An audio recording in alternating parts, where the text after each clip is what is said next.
الحمد لله رب العالمين والصلاة والسلام على سيد المرسلين وعلى آله وأصحابه أجمعين. قال الله تبارك وتعالى في كلام المجيد والفرقان الحميد: أعوذ بالله من الشيطان الرجيم، بسم الله الرحمن الرحيم: وأنكحوا الأيام منكم والصالحين من عبادكم وإمائكم إن يكونوا فقراء يغنهم الله من فضله والله واسع عليم. وقال النبي صلى الله عليه وسلم: يا معشر الشباب من استطاع منكم الباء فليتزوج وإنه أغض للبصر وأحسن للفرج ومن لم يستطع فعليه بالصوم فإنه له وجاء.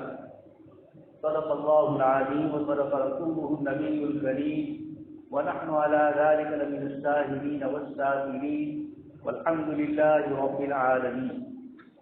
محترم و مکرم حضرات علماء کرام اور ایمان والے بھائی، اللہ تبارک و تعالیٰ نے اس پوری دنیا کو بلکہ آسمان و زمین کے پورے نظام کو اللہ تبارک و تعالیٰ نے پیدا فرمایا، جس کو ہم اردو میں کائنات بولتے ہیں، گجراتی میں برہمان بولتے ہیں اور انگلش والے یونیورسل بولتے ہیں۔ یہ پورا اوپر سے لے کر نیچے تک کا نظام جو میں اور آپ نہیں جانتے ہیں، اللہ تبارک و تعالیٰ ہی جاننے والے ہیں۔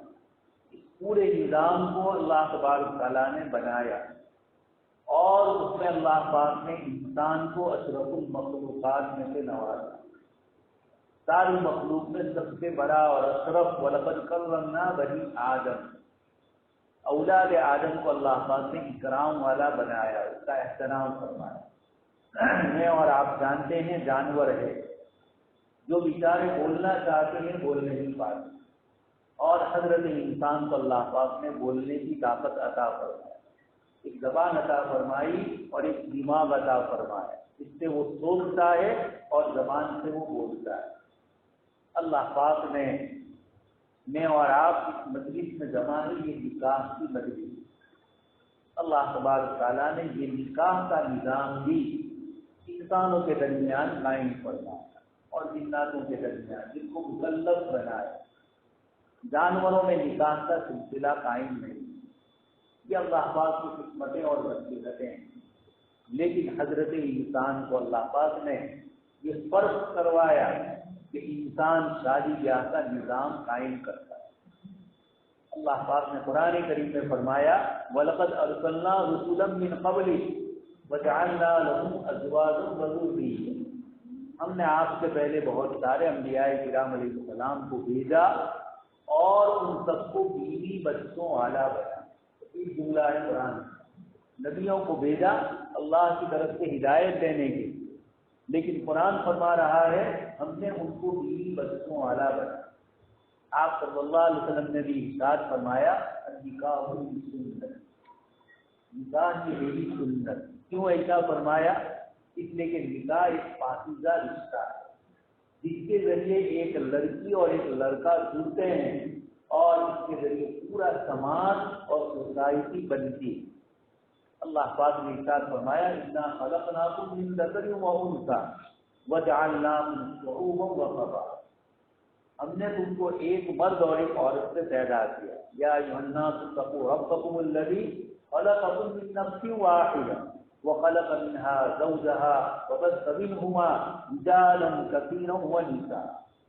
ہم نے تمہیں ایک مرد سے پیدا کیا اور اسی مرد سے اس کی بیوی کو پیدا کیا، اور ان دونوں کی نسبت سے پھر ہم نے تمہیں مختلف قبیلے اور مختلف جماعتوں کے اندر پھیلایا۔ یہ قرآن کریم بطور انعام کے ذکر کرتا ہے۔ اللہ پاک یہ ساری چیزیں اپنی نعمتوں کے طور پر ذکر فرماتی ہیں۔ اس سے پتہ چلتا ہے کہ نکاح کی نعمت یہ اللہ پاک کی طرف سے بہت بڑی نعمت ہے۔ اللہ پاک نے انسان کو جانوروں سے الگ کر دیا۔ نکاح کا بنیادی مقصد میں نے آپ کے سامنے جناب نبی اکرم صلی اللہ علیہ وسلم کی روایت پیش کی، اس میں آپ صلی اللہ علیہ وسلم نے ارشاد فرمایا اے نوجوانوں کی جماعت، نوجوانی میں چونکہ اس کا تقاضا زیادہ ہوتا ہے، اس لیے جناب نبی اکرم صلی اللہ علیہ وسلم نے جوانوں سے خطاب کیا۔ باقی شریعت کے تمام احکام مردوں کے لیے بھی ہے، عورتوں کے لیے بھی ہے، بچوں کے لیے بھی ہے، جوانوں کے لیے بھی ہے، بوڑھوں کے لیے بھی، تاجر کے لیے بھی ہے، خریدنے والے کے لیے بھی ہے، مالدار کے لیے، غریب سب کے لیے۔ تو اللہ پاک نے ارشاد فرمایا جناب نبی اکرم صلی اللہ علیہ وسلم کے ذریعے، اے نوجوانوں کی جماعت، تم شادی کرو۔ قرآن کریم نے فرمایا وَأَنكِحُوا الْأَيَامَ مِنكُمْ، تم میں سے بے شادی شدہ جن کی کسی وجہ سے شادی نہ ہوئی ان کی شادی کراؤ۔ کون فرما رہا ہے؟ اللہ پاک۔ وَأَنكِحُوا الْأَيَامَ، اور آگے ارشاد فرمایا إِن يَكُونُوا فُقَرَاءَ يُغْنِهِمُ اللَّهُ مِن فَضْلِهِ۔ آدمی کو ڈر ہوتا ہے کہ شادی کے بعد میں کیسے کھاؤں گا، کیسے کھلاؤں گا۔ اللہ پاک فرماتے تو نہیں کھلاتا۔ وَأْمُرْ أَهْلَكَ بِالصَّلَاةِ وَاصْطَبِرْ عَلَيْهَا لَا نَسْأَلُكَ رِزْقًا نَحْنُ نَرْزُقُكَ۔ آپ اپنے گھر والوں کو نماز کا حکم دیجیے اور خود بھی نماز پر جمے رہیے۔ ہم تم سے روزی نہیں مانگتے بلکہ روزی تو ہم تمہیں دینے والے۔ دوستوں اور بزرگوں، ایک طرف نماز کا حکم ہو رہا ہے اور وہاں پر کہا جا رہا ہے کہ ہم تم سے روزی نہیں مانگ رہے۔ یہ نمازی کو بتلایا تو کھیت میں کام کر رہا ہے، دکان سے کاروبار کر رہا ہے اور دوسرے کسی کام میں مشغول ہے، اور تو یہ سمجھ رہا ہے کہ نماز کے لیے جاؤں گا تو میرا کھیت کا، کاروبار کا اتنا کام رہ جائے گا۔ اللہ پاک وہیں فرماتے ہیں کہ یہ روزی روٹی اور یہ روزگار تیرے ہاتھ میں نہیں ہے، ہمارے ہاتھ میں، ہم تم کو روزی دینے والے۔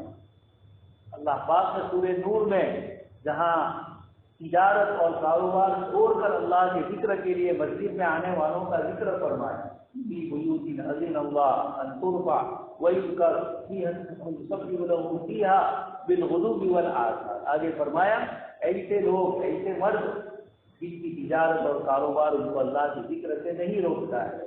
وہیں فرمایا کہ اللہ پاک خیر الرازقین، اللہ پاک بہترین رزق دینے والے۔ یہ اشارے فرمائے جا رہے ہیں کہ تم جن چیزوں کو روزی روزگار میں رکاوٹ سمجھتے ہو، یہ رکاوٹ نہیں ہے، یہ اللہ پاک کا ہے۔ اس لیے اللہ پاک نے مجھے اور آپ کو فرمایا نکاح کرو، اور اللہ پاک نے فرمایا ان یکونوا فقراء یغنیہم اللہ، اگر فقیر ہوں گے اللہ مالدار کر دے۔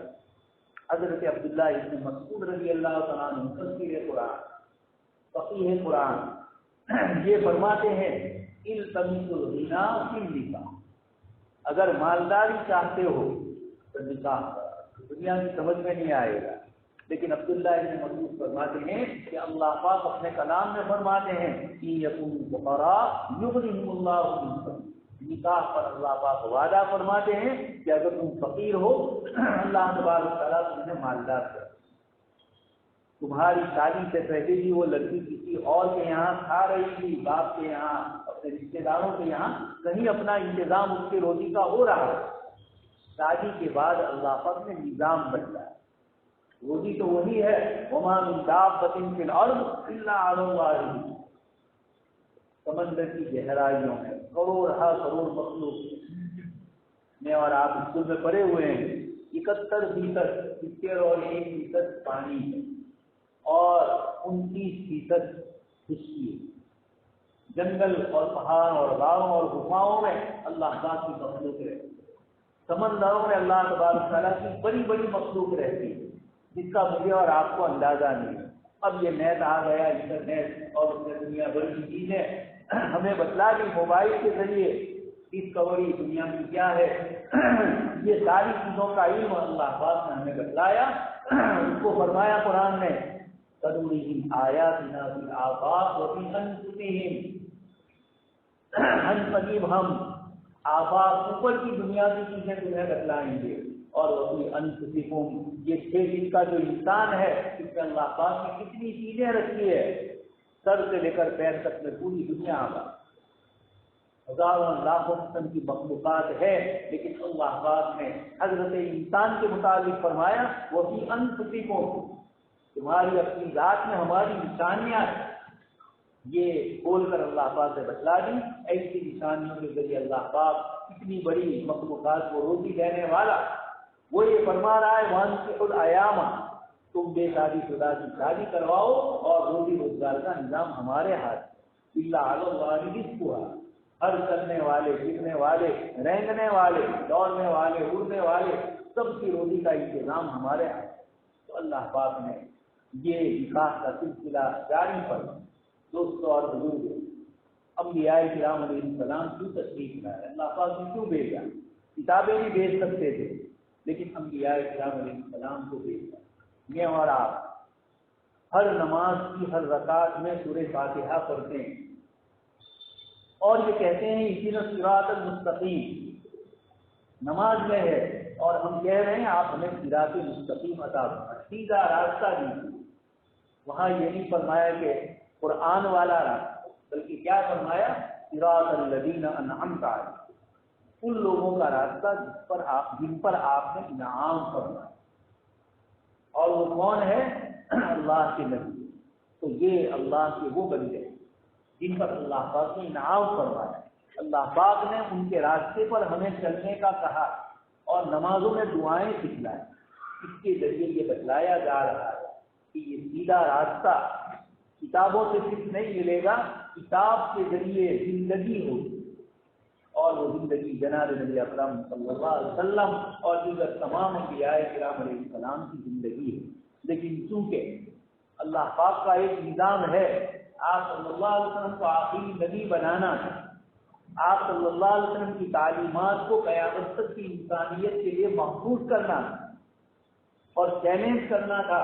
لقد کان لکم فی رسول اللہ اسوۃ حسنہ، تمہارے لیے جناب نبی اکرم صلی اللہ علیہ وسلم کی زندگی ہی میں بہترین نمونہ ہے۔ یہ قرآن فرما رہا ہے۔ 1400 سال پہلے یہ آیت نازل ہوئی، قیامت تک ڈاکٹر آئے گا، انجینئر آئے گا، پروفیسر آئے گا، عالم آئے گا، اور دنیا کا بڑے سے بڑا ماہر آئے گا، تاجر آئے گا، کاشتکار آئے گا، سب کو یہ آیت کہہ رہی ہے لقد کان لکم فی رسول اللہ اسوۃ حسنہ، تم سب کے لیے رسول اللہ صلی اللہ علیہ وسلم کی زندگی میں بہترین نمونہ۔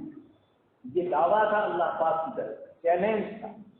اللہ پاک نے یہ فرمایا تو ساتھ میں انتظام فرمایا جناب نبی اکرم صلی اللہ علیہ وسلم کی زندگی کے ایک ایک عمل کو محفوظ کرنا۔ جب دعویٰ کیا تھا کہ نبی کی زندگی نمونہ ہے تو کوئی بھی انکار کر سکتا کہ میں ڈاکٹر ہوں، مجھے ڈاکٹری لائن پہ نبی کی زندگی کیسے میرے لیے نمونہ ہے؟ کتاب الطب میں جناب نبی اکرم صلی اللہ علیہ وسلم کی ساری روایتیں جمع فرمائی گئی اور آپ نے بتلایا، ڈاکٹری کے اصول اور ضابطے بتلائے اور دوا اور علاج بتلائے، بیماریاں بتلائی۔ لکل داء دوا فتداؤ، آپ نے ارشاد فرمایا ہر بیماری کی دوا ہے، علاج کرو۔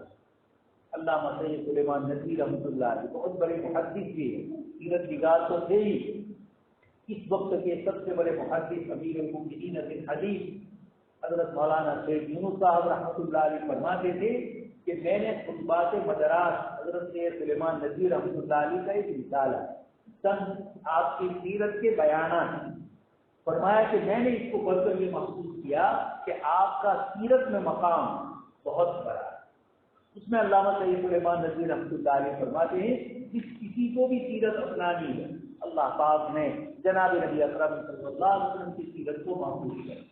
دوستوں اور بزرگوں، نکاح میں بھی جناب نبی اکرم صلی اللہ علیہ وسلم کی سیرت ہمارے سامنے محفوظ ہے۔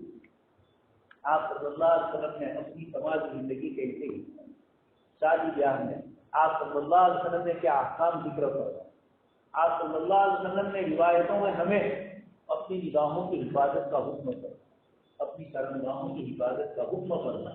قرآن کریم نے بھی یہی ارشاد فرمایا، قل للمؤمنین یغضوا من ابصارہم، ایمان والے مردوں سے کہہ دیجیے اپنی نگاہوں کو نیچی کریں۔ قرآن کریم کے جتنے احکام آئے ہیں عمومی طور پر اللہ پاک نے مردوں کے ساتھ عورتوں کو شریک کر دیا۔ اقیموا الصلاۃ فرمائے، مردوں کو بھی نماز کا حکم، عورتوں کو بھی نماز کا حکم۔ آتوا الزکاۃ، مردوں کو بھی زکوٰۃ کا حکم، اور اسی آیت سے عورتوں کے لیے بھی زکوٰۃ کا حکم ثابت ہوتا ہے۔ لیکن دو مسئلے ایسے ہیں کہ قرآن کریم نے مردوں کو الگ سے حکم فرمایا، عورتوں کو الگ حکم فرمایا، اور دونوں کا تعلق سماجی زندگی سے۔ پہلا تو یہ مسئلہ نکاح ہوا۔ اللہ پاک نے فرمایا مردوں سے کہیے اپنی نگاہوں کو نیچی رکھیں، عورتوں سے کہیے اپنی نگاہوں کو نیچی رکھیں۔ وَقُلْ لِلْمُؤْمِنَاتِ يَغْضُضْنَ مِنْ أَبْصَارِهِنَّ وَيَحْفَظْنَ فُرُوجَهُنَّ۔ ایک دوسری آیت ہے یا ایھا الذین آمنوا لا یسخر قوم من قوم عسى ان یکونوا خیرا منهم ولا نساء من نساء عسى ان یکن خیرا منهم۔ لا یسخر قوم من قوم، کوئی مرد کسی مرد کا مذاق نہ کرے، کوئی عورت کسی عورت کا مذاق نہ کرے۔ اور قرآن نے وجہ بتلائی، ہماری زندگی کا ایک عملی نمونہ رات دن کا ہو چکا ہے۔ مجلس میں جب تک دو چار آدمی بیٹھتے ہیں کسی اور کی غیبت میں، ایک چلا گیا پھر اس کی شروع ہوئی۔ اس طرح آپس میں ہماری مجلسیں تمسخر، مذاق، کسی پر الزام لگا، کسی کے لیے برا نام، کسی کے لیے برا لقب، یہ قرآن کریم نے فرمایا ان چیزوں سے روکا ہے۔ جناب نبی اکرم صلی اللہ علیہ وسلم پر آیت نازل ہوئی تو مردوں سے کہا گیا کہ مرد مرد کا مذاق نہ کرے اور عورتیں عورتوں کا مذاق کریں۔ دوست اور بزرگ کو مذاق جو کرتا ہے حقیقت میں وہ اپنے کو بڑا سمجھتا ہے۔ امام غزالی رحمۃ اللہ علیہ نے کتاب لکھی ہے، اس کا نام ہے ام الامراض، ساری بیماریوں کی ماں، اور اس میں فرمایا تکبر، بڑائی، یہ ساری بیماریوں کی ماں۔ پھر اس کی بہت ساری شاخائیں ہیں، کبھی تو تکبر سامنے سے جھلکتا ہے، نظر آتا ہے، اور کبھی ایسا ہوتا ہے کہ بہت باریکی بیماری، جب تک کسی اللہ والے سے اپنا تعلق قائم نہیں کرتا ہے اور اس کی مجلس میں جا کر اپنی برائیوں کو، نفس کے عیب کو بتلاتا نہیں ہے، اپنے حالات کو اس کے سامنے بتلاتا نہیں ہے، وہاں تک یہ بیماری کا پتہ آدمی کو چلتا نہیں، اس کا علاج بھی چاہیے۔ یہ بڑی سخت بیماری ہے۔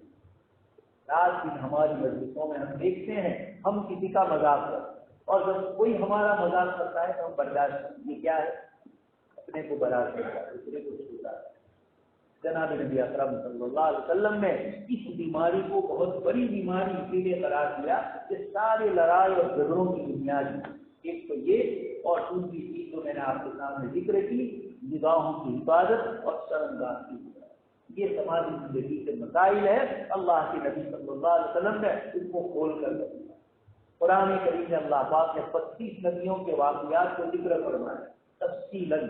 اس میں ایک نبی سیدنا یوسف علیہ السلام کے واقعے کو قرآن نے ذکر فرمایا۔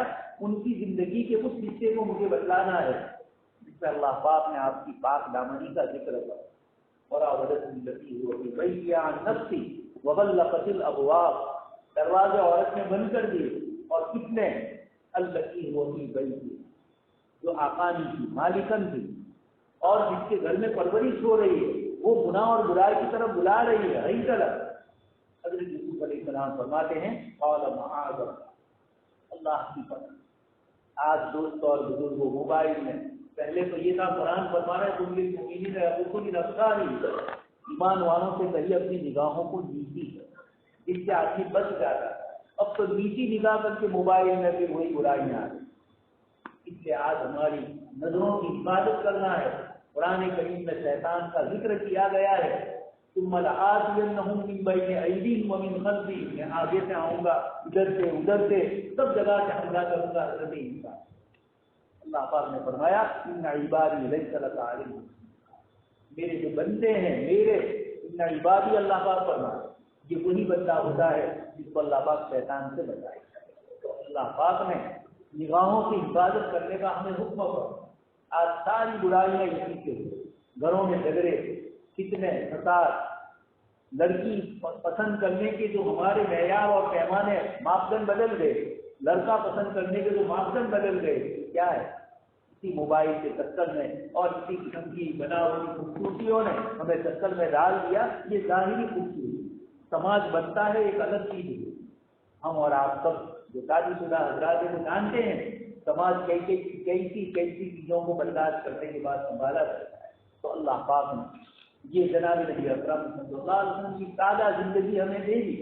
سادگی اللہ کے نبی نے فرمایا ان خیر النکاح برکۃ ایسر، سب سے برکت والا نکاح وہ ہے جو سب سے آسان ہے۔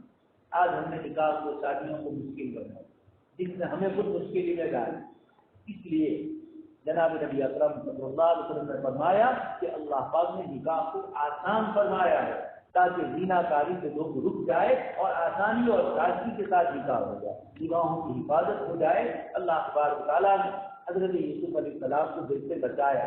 آپ نے فرمایا قال معاذ اللہ، قرآن فرما رہا ہے کہ جب گناہ کی طرف تمہیں کوئی بلائے دو کام کرنے، حضرت یوسف علیہ السلام نے دو کام کیے۔ ایک تو سب سے پہلے اللہ پاک کی پناہ، اپنے کو نہیں سمجھا برا، فوراً اپنے آپ کو اللہ پاک کے حوالے، اور دوسرا کیا کیا، اس جگہ کو آپ نے چھوڑ دیا اور بھاگے، اور اللہ پاک نے آگے دروازے کھول دیے آپ کے لیے۔ یہ بتلایا گیا کہ جب گناہ کی کسی جگہ پر بلایا جائے اور آپ کو بچنے سے، اپنے آپ کو بچانے کی پریشانی ہو رہی ہے، اس جگہ کو چھوڑ دو۔ گناہ کی جگہ کو چھوڑو گے تو خود بخود وہ گناہ اور برائی آپ سے دور ہوگی، اور اللہ تبارک تعالیٰ اس کے ذریعے آپ کو بچائے گا۔ حضرت یوسف علیہ السلام، اللہ پاک نے آپ کو بچا لیا۔ آگے قرآن نے بہت سارا تفصیلی کا ذکر فرمایا۔ اور جب یوسف علیہ السلام نے اپنے آپ کو بچایا تو باہر سے آپ پر حملے ہوئے، نظام لگایا گیا، اللہ پاک کا غیبی نظام کام کر رہا ہے۔